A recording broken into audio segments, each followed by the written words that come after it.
High, আমি প্রিয়া। আমার simple কিচেনে সকলকে স্বাগত জানাই। আজকে যে রেসিপিটি হচ্ছে সেটি হচ্ছে কাতলা মাছের তেল।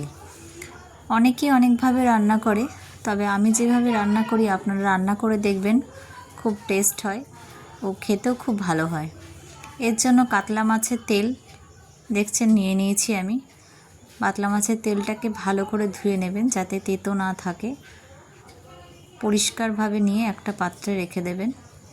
সর্ষের তেল লাগবে, বেগুন ছোট ছোট করে কেটে নেবেন, নুন, হলুদ, পেঁয়াজ, কাঁচা লঙ্কা, আলু।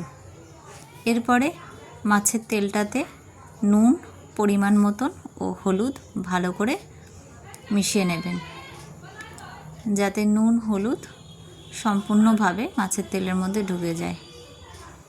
এরপরে একটা পাত্রে গরম বসিয়ে দেবেন, সর্ষের তেল দিয়ে দেবেন। সর্ষের তেলটা যতক্ষণ না গরম হচ্ছে তারপরে ফোড়ন হিসাবে কাঁচা লঙ্কা দেবেন। একটু আস্তে করে দেবেন, না হলে ফাটতে শুরু করবে। এরপরে পেঁয়াজ কুচি করা ও আলু কুচি করা দিয়ে দেবেন। নেড়ে চেড়ে নেবেন, বাদামি রং ছাড়বে তখন বেগুনটা দিয়ে দেবেন। বেগুনটা ছোট ছোট করে কাটবেন যাতে মিশে যায়। এরপরে ভালো করে নেড়ে চেড়ে নিয়ে লো আঁচে করবেন, আর অল্প তেলই লাগবে যেহেতু মাছের তেল অনেকটাই থাকে। এরপরে পরিমাণ মতো নুন ও হলুদ দিয়ে দেবেন। যেরকম সবজি থাকবে তার অনুযায়ী নুনটা দেবেন যাতে বেশি না হয়। এরপরে ভালো করে মিশিয়ে নিয়ে লো আঁচ করে বসিয়ে রাখবেন। একটা পাত্র দিয়ে ঢাকা দিয়ে দেবেন যাতে সেদ্ধ হয়ে যায়। এরপরে মাছের তেলটা দিয়ে দেবেন। মাছের তেলটা দিয়ে ভালো করে নেড়ে চেড়ে নেবেন যাতে আলু বেগুনের মধ্যে মিশে যায় মাছের তেলটা।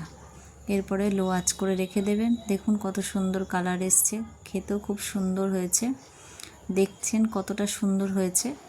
এটি গরম ভাতের সাথে খাবেন, খুব ভালো লাগবে। এক থালা ভাত অনায়াসে খাওয়া হয়ে যায় মাছের তেল দিয়ে, যাদের এটাই প্রিয় খাবার। আমার যদি ভিডিও আপনাদের ভালো লেগে থাকে অবশ্যই আমার চ্যানেলকে সাবস্ক্রাইব করুন, লাইক করুন। নতুন কিছু ভিডিও রেসিপি দেখতে চাইলে অবশ্যই আমাকে